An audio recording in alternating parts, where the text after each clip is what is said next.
जय गुरु जी, शुकराना गुरु जी दी प्यारी प्यारी संगत नू जय गुरु जी। संगत जी, गुरु जी का एक बहुत प्यारा सा और अद्भुत सत्संग।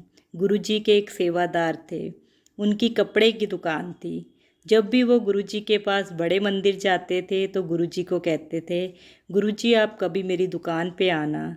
वो रोज़ गुरु जी से यही फरियाद करते थे। गुरु जी कहते थे, हाँ मैं तेरी दुकान पे ज़रूर आऊँगा।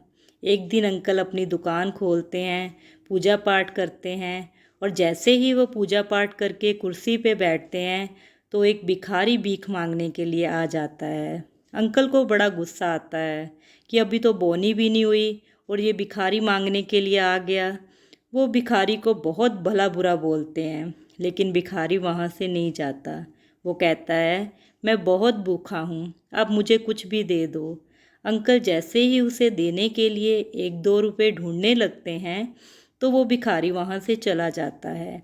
गुरुजी वहाँ से उड़ के फिर बड़े मंदिर आके बैठ जाते हैं।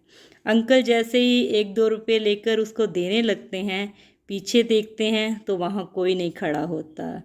अंकल सोचते हैं कि शायद भिखारी आगे निकल गया है।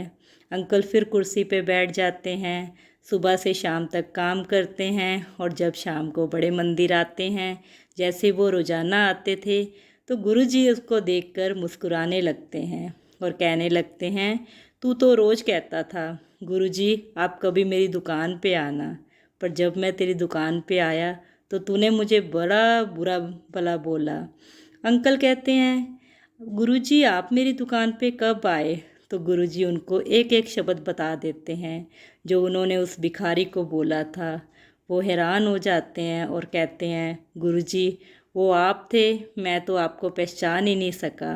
वो गुरुजी के चरणों में गिर जाते हैं और रोने लग जाते हैं।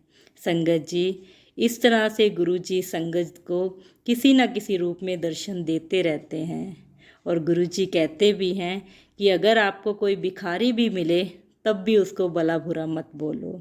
अगर आप उसको दे सकते हो तो दो, नहीं तो उसके आगे हाथ जोड़ दो कि हमें माफ़ कर दो, लेकिन उसके लिए कोई भी गलत शब्द यूज़ मत करो। संगत जी, क्योंकि पता नहीं भगवान हमें किस रूप में मिल जाएं। जय गुरु जी, शुक्राना गुरु जी।